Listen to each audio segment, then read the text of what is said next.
Hi guys, welcome back to my channel. I'm Toya and I'm here to give you my 2 cents on the Real Housewives of Potomac Season 5 reunion.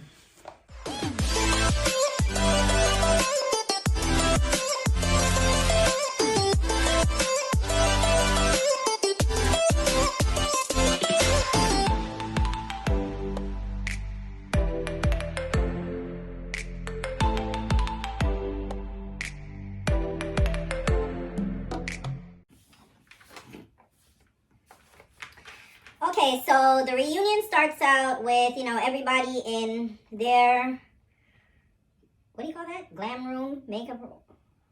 Whatever. They were getting their makeups done in here and everything.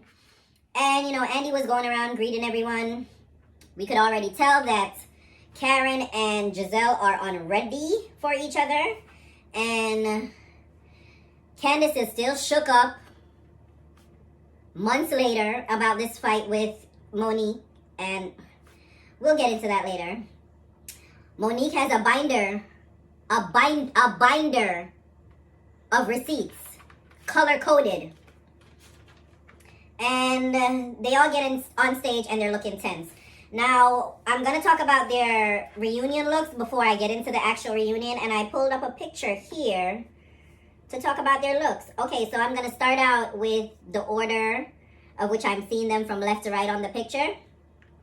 So the first person is Monique, and, I've seen lots and lots of designs like this in the past, and I don't hate it. Actually, it's one of my favorites here, if not my favorite. It's definitely, it's up there with the favorites, and she could pull the look off, that slick bob.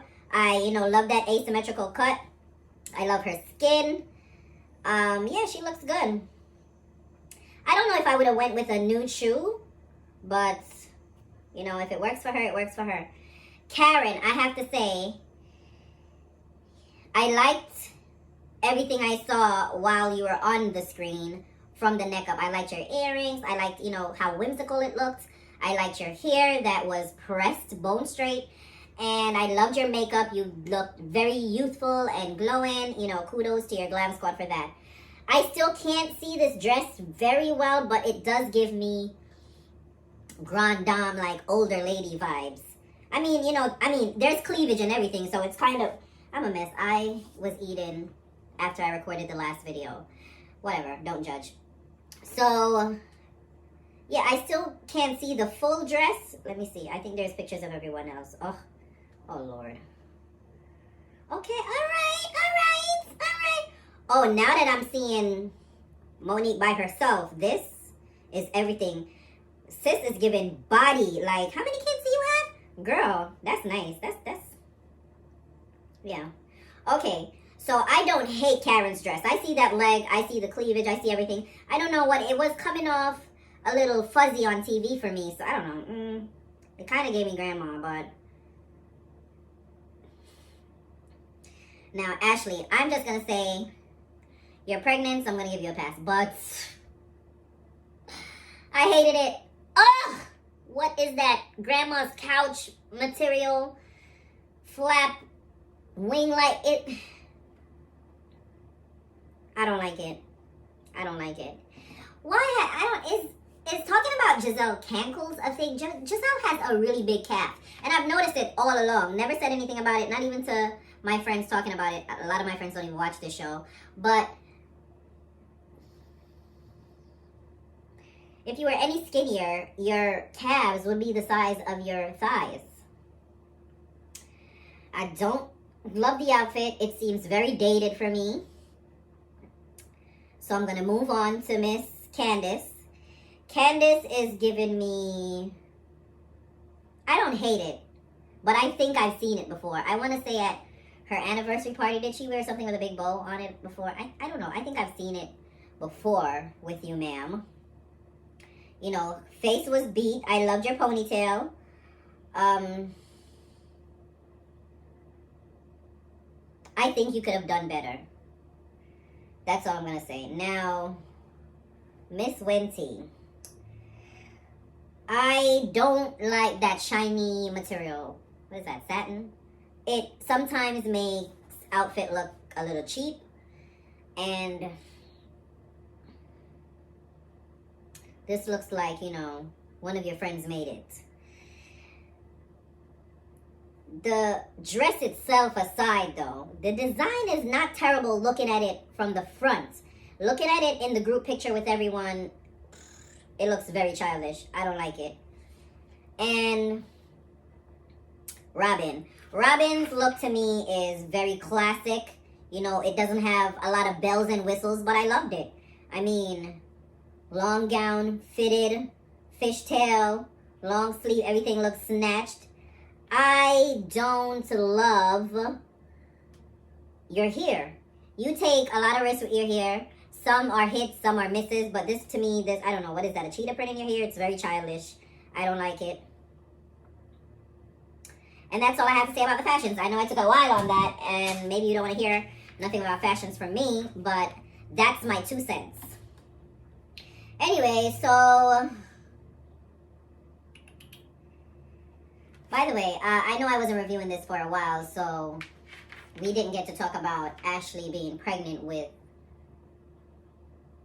another bag. What?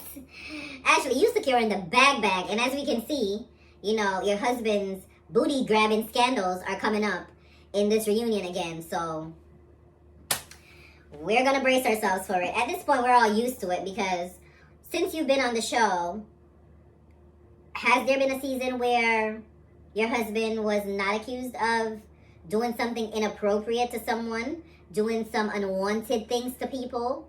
I mean, but I'm not mad at you. You stuck around and you ought to be compensated because to be with a man that you know really doesn't want you, you know, he wants to live his life and live the best one. And it's the living the life for me. It's the pinching the butts for me. It's the booty snatching for me. It's the...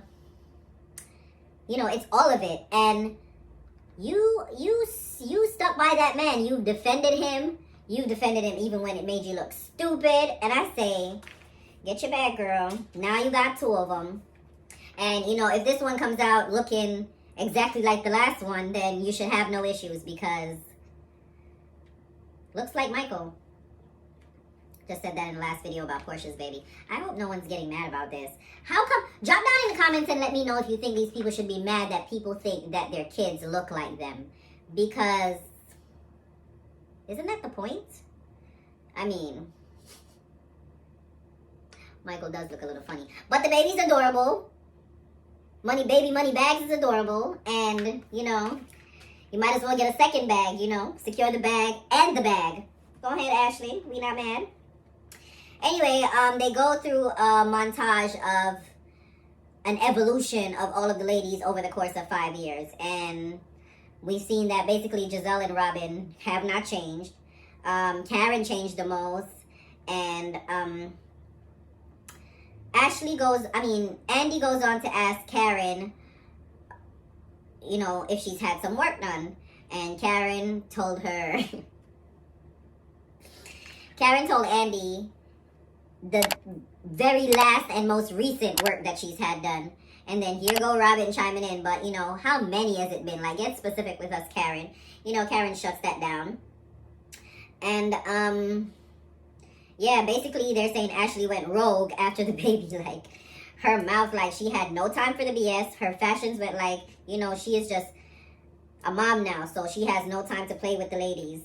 And, Andy asked Robin about Giselle's style, and you know, Robin, to her credit, she's a good friend. She tries not to diss Giselle by, you know, dancing around the question, saying that, you know, it's her own style and, you know, it suits her and blah blah blah blah blah. But whatever. They go to break and they come back from break, and when they come back from the commercial break, Giselle is seemingly shocked that everyone is taking turns, you know, ragging on her style and her fashion choices. And Monique is asked if, you know, who is the most stylish, and she says Karen. Candace is asked the same thing, and Candace says Karen and herself. And, you know, Andy says, well, I thought that was what Monique was going to say, because Monique is pretty stylish, and, like, her body is amazing. You could tell that she really takes her workout seriously. And she's with an athlete. I mean, he's big, but he's an athlete, so you can't take fitness away from him, regardless of his size.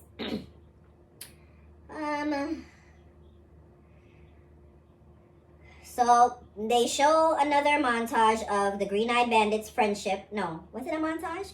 I think a viewer asked a question about the Green-Eyed Bandits' friendship, and then Karen is asked why she hates them, and Karen calls it fun shade, and they call it venom that Karen spits.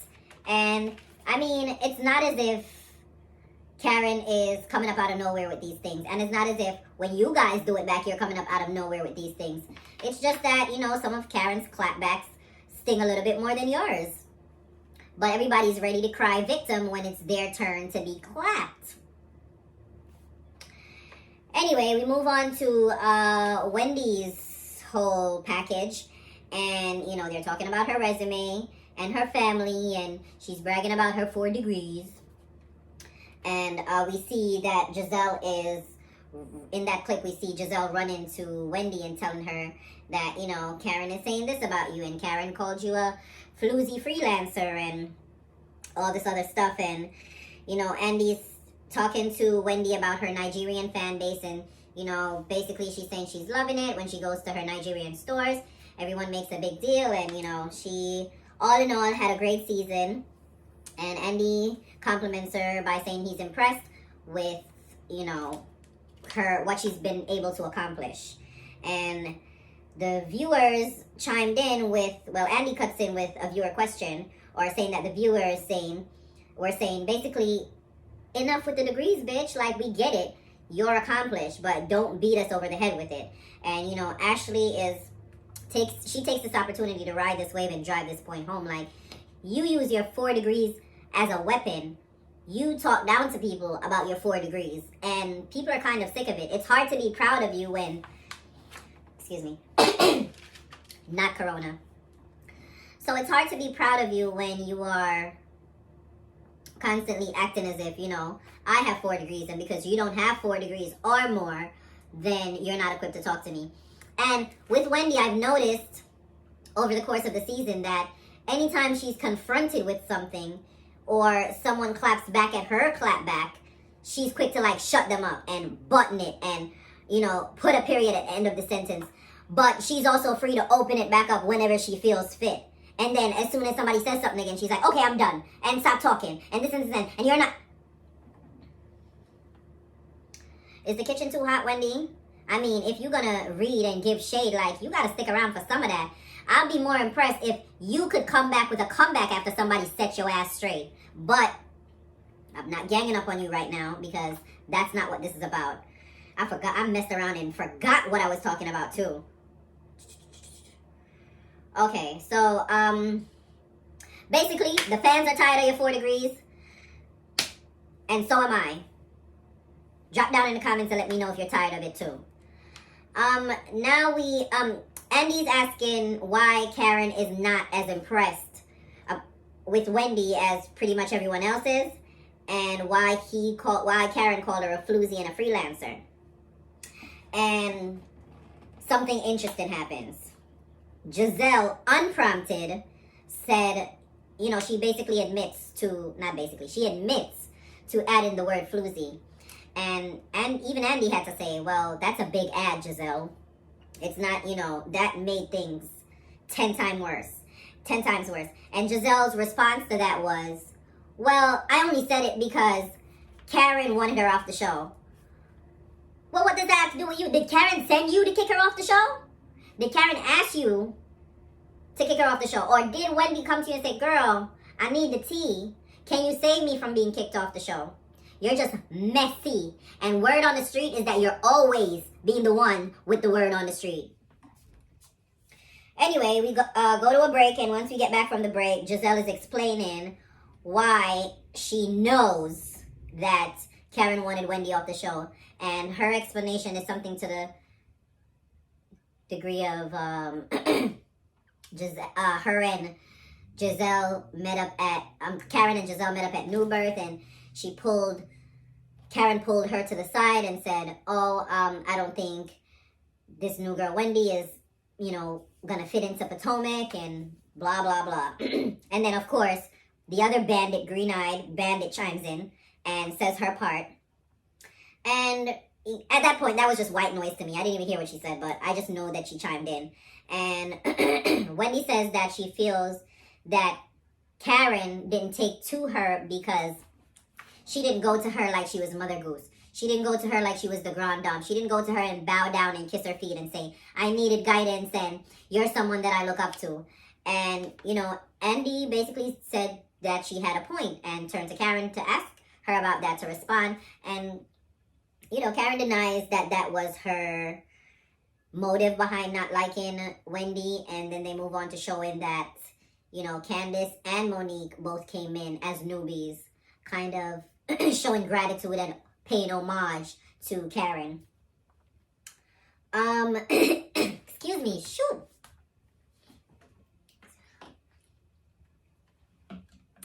Excuse me, guys. So, Andy asks Karen about the Wendy slither and, ultimately asked Wendy what she thought about it. Everyone laughed about it and that was a fun moment. That was fun shade. And Wendy took it as fun shade. And Karen even, always being the diplomatic one, thanked Wendy for taking it as fun shade. Which, since they are at odds, was a power move. So, kudos to Karen on that. And we go to Candace's, video footage, clippings, montage, package, all of that. And, Candace is talking about her Tired song, her remix. I can't tell you one word in that song, and I've been watching this show since the first season. And granted, that song was not out the first season. I don't know a word in the song, the original. I don't know a word in the remix. I'm done with the song. They talk baby talk and motherhood and her motherhood and her and Ashley's ongoing beef. And they come back and Candace is saying that she gives a teaser, but it was not much of a teaser because we got all we needed from it, which was basically that her and her husband moved out of Dorothy, her mom's home. They bought their new home, and later on she goes on to tell us that the only thing that Dorothy purchased in that new home was a plant. So you're finally independent. Congratulations. We were waiting for you. Her and Candace, that is, and Ashley got into a little bit of a back and forth at this point where Candace was throwing shots at Ashley, saying that her song doesn't have auto-tune and, it's all good vocals, and, that Ashley's vocals is terrible. And then she gets choppy with the tongue again and says that Ashley's husband is itching and he needs to go get a test. So that's when Andy took that cue and segued into saying, the viewers always say you're a disaster on Twitter and you just go off and you take forever to apologize when you actually did something wrong. And she danced around it a little bit, but, she basically said thank you and took it as a compliment. While she's also telling Ashley to worry about her husband and child. So, I don't know, child, Candace confuses the hell out of me. One minute she's a victim, the other minute she's ready to take you down and your whole family and anybody else that's in her way. So I don't know. I don't want her to flip my hair because she would have gotten a lot worse than Monique gave her. And sometimes people need to understand that that old saying, sticks and stones may break my bones, but words will never hurt me. Some words hurt far worse than sticks and stones. So be careful who you talk out the side of your neck to. And sometimes, a fist named Consequence might come around the corner and bust you upside your head. I'm not condoning violence here, ladies and gentlemen. That's my disclaimer. I'm just saying sometimes you could drive people to really check you.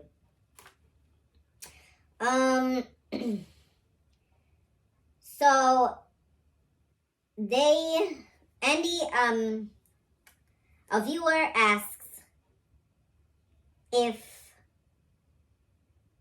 the dynamic of the women on the show was due to colorism, because the darker girls, Wendy and Monique and Candace Wendy, Monique, and Candace are always viewed and labeled as aggressive.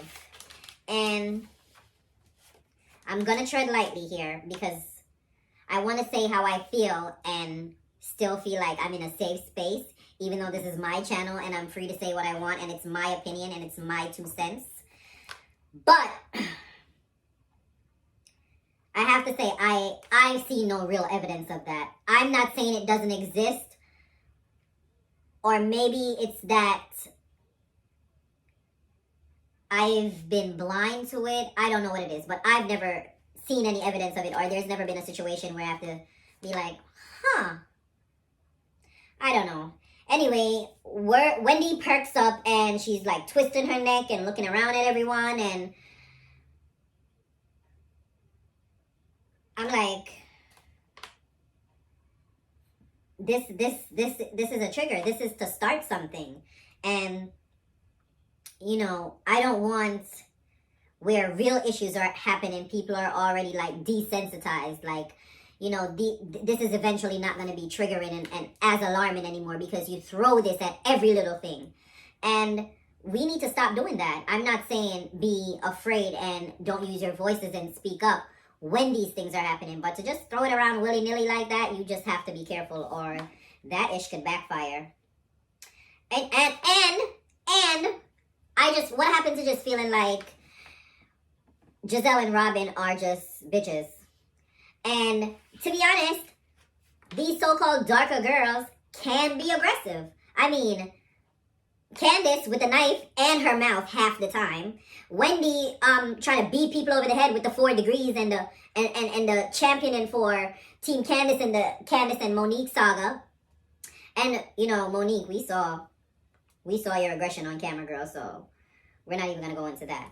So when we go to break and we come back with Wendy talking about buzzwords like aggression and ferocious and these words that, you know, Ashley tends to use to describe people, especially black women and women of color, you know, a darker hue. And she's saying that if you as a black woman you're the one perpetuating this stereotype of our people, then of course everyone else is going to think the same thing. And reach. It finally, like I was tingling listening to this, and Andy asked a very important question, and that's what I've been sitting there through watching this whole thing wanting to know. What do you call a black woman who is behaving aggressively? What do you call that then? Since you can't use the buzzword, you know, and the trigger word, what do you call that? So basically their answer to that was, you have to use a synonym. You have to use words that say that without saying the word. That has to be the dumbest shit I ever heard.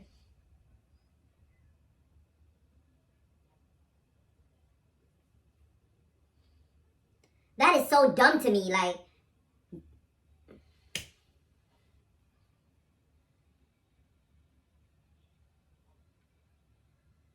And I'm here to talk to you guys, and I'm lost for words. Like, that is so dumb to me. Like, saying a few extra words to describe the word aggressive rather than just saying aggressive is pointless to me. And if you're being aggressive, then you should be called aggressive. Is that hard to understand? I don't know. Drop down in the comments and tell me if you disagree.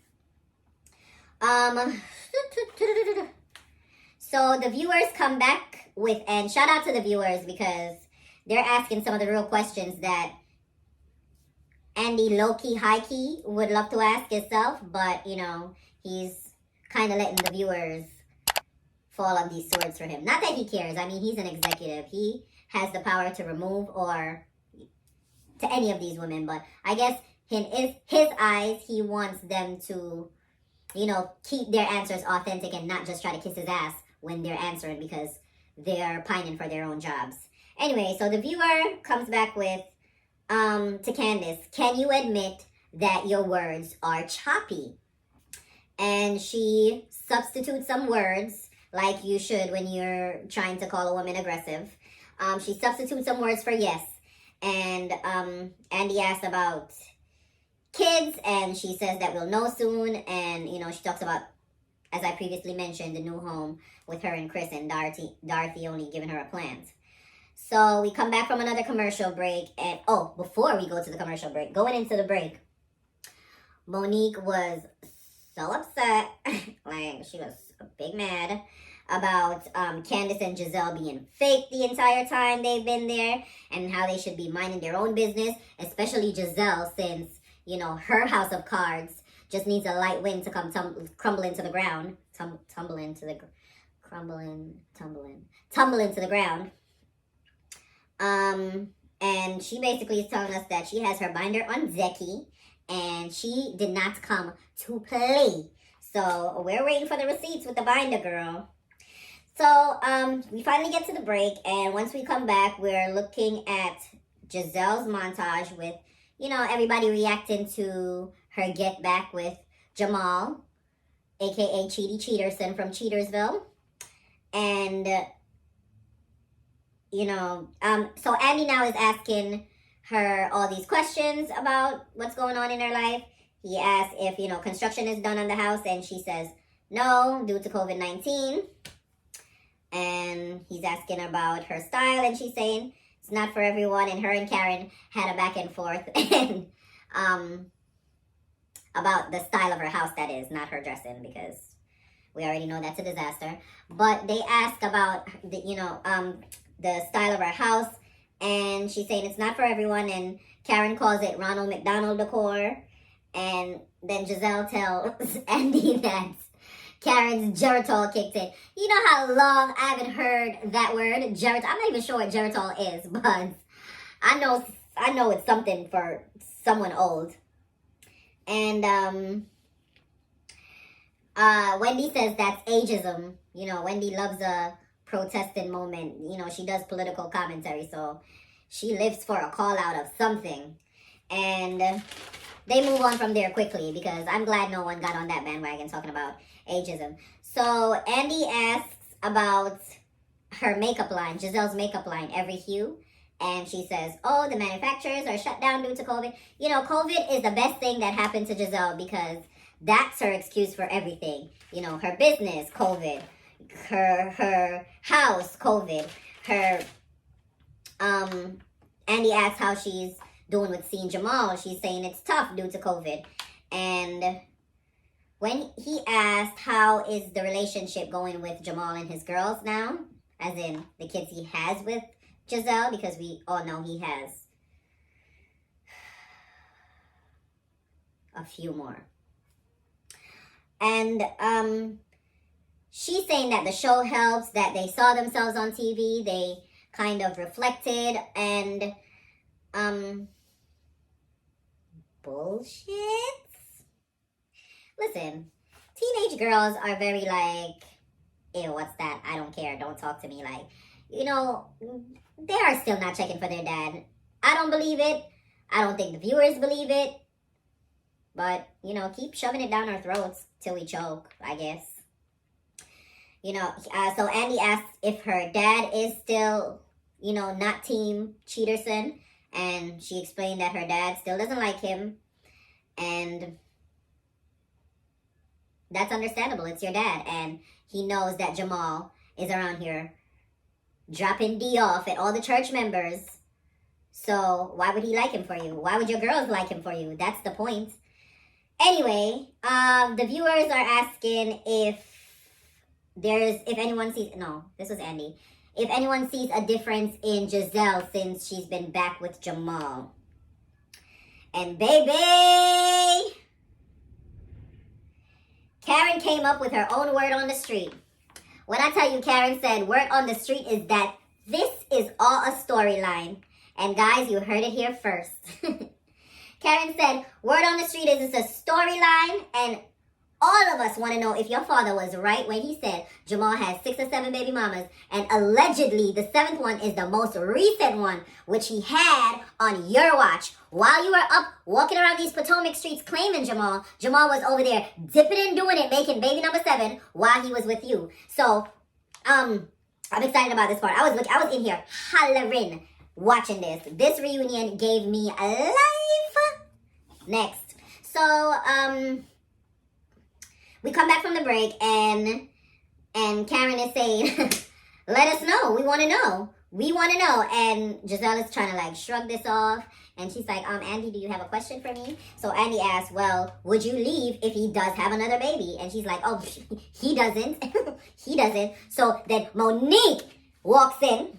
Well, she's already sitting there on stage. But I'm talking about in the conversation, like pulls up to the conversation, and Monique drops her tea from her little binder, and she's like, I spoke to the pastor's real girl, and she's been dealing with him for years. She pulls out receipts, and she's going in, saying that the pastor is saying, his and Giselle's relationship is just for TV. It's for a storyline. They've had meetups, greet-ups, all different types of stuff, and Monique has receipts for all of it.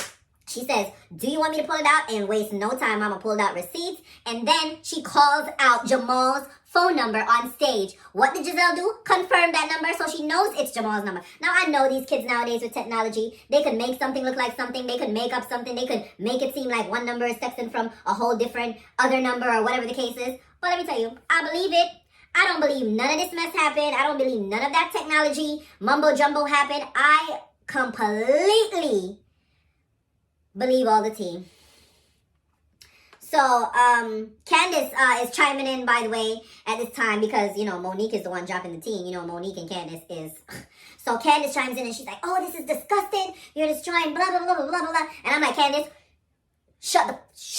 I'm trying to listen to all this tea because I knew this from the jump. You go back to my first review and I told you this is storyline tea. And looks like I was right. So Monique is still big mad and she's not backing down. She calls Pastor Jamal Bryant Pastor Holy Whore. I'm going to steal that one if he ever comes back to this show. I've been calling him Cheaty Cheaterson. He should have been called Pastor Holy Whore since jump. Anyway, Monique says she wishes he was here at the reunion so he could show up because she knows, as well as Giselle knows, that he has been slinging his big D. She didn't say just D. She said she's been slinging his big D all around Atlanta, and Giselle knows it. And you know what? I believe it. But I'm kind of curious. How did you know it was big? Did Pastor's girlfriend send you the pics? Like, hit me up on Instagram, Monique, and let me know if you got them pics. You know what I'm saying? Anyway, guys, this is the end of the video. That was part 1 of the reunion. I will see you next week where I'll be reviewing part 2 because this reunion was toxic and I loved it. Bye! There's some whores in this house.